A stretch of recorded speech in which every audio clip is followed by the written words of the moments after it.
হে guys, good news good news good news. দেখো, আজকে যারা আমাকে মেসেজ করেছিল কেকের ভার্সে আরসিবি বক্স অফিস ম্যাচ যেতে ওপেন থাকবে না থাকবে না, দেখো এখানে আজকে লাইভ ভিডিও এখানে তোমাকে দেখাচ্ছি।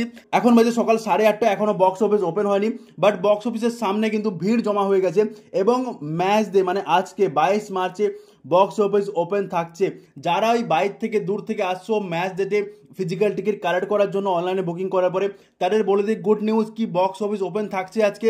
এবং তুমি চাইলে অফলাইন থেকেও পারচেজ করতে পারো, মেবি অফলাইনেও টিকিট ওপেন হতে পারে, কারণ তুমি অনলাইনে দেখেছো কালকে রাত্রি থেকে অনলাইনে এগেন টিকিট কিন্তু সেল হওয়া শুরু হয়ে গেছিলো। তো প্রথমে সোল্ড আউট দেখাচ্ছিল, তারপর এগেন সেল হওয়া শুরু হয়ে গেছে। তুমি ওখান থেকেও বুকিং করে তারপর ফিজিক্যাল টিকিট বক্স অফিস থেকে কালেক্ট করতে পারো, যেটা মোহামেডান স্পোর্টিং ক্লাবে ওপেন হয়েছে।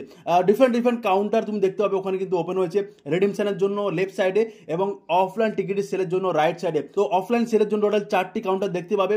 এছাড়াও বলে দিই কেকেআর ভার্সেস সিএসকে একটা হাই ভোল্টেজ ম্যাচ কিন্তু ওয়েটিং করছে, এর টিকিট ওপেন হবে। এসআরএইচ এবং আরসিবির সঙ্গে ম্যাচের টিকিটের রেট দেখছো, এর টিকিটের রেট কিন্তু অনেকটাই কমবে। তুমি যে ফাইনাল ম্যাচ দেখতে পারো, কোয়ালিফায়ার টুও দেখতে পারো, এর সঙ্গে সিএসকে সঙ্গে বিশেষ করে যে ম্যাচটি হাই ভোল্টেজ ম্যাচ কেকের ভার্সেস সিএসকে, ওর টিকিটের রেটও কিন্তু কমবে। আমি যেটা মনে করছি যে আজকে ম্যাচ কিন্তু ডেফিনেটলি হবে। এছাড়াও যেটা হচ্ছে 6:05 ওপেনিং সেরেমনি শুরু হবে, তার 1 থেকে 2 ঘন্টা আগে গেট ওপেন হয়ে যাবে, তোমরা গিয়ে এন্ট্রি করতে পারো। মেবি 4টা, 3:30, 4টার দিয়ে কিন্তু গেট ওপেন হয়ে যাবে। এছাড়া বলে দিই যারা এখনো টিকিট পাওনি, অনলাইনে অ্যাভেলেবেল হয়ে গেছে বুক মাই শোতে এবং অফলাইনে কিছুক্ষণ পরে ওপেন হয়ে যাবে, তোমরা ওখান থেকে পারচেজ করতে পারবে।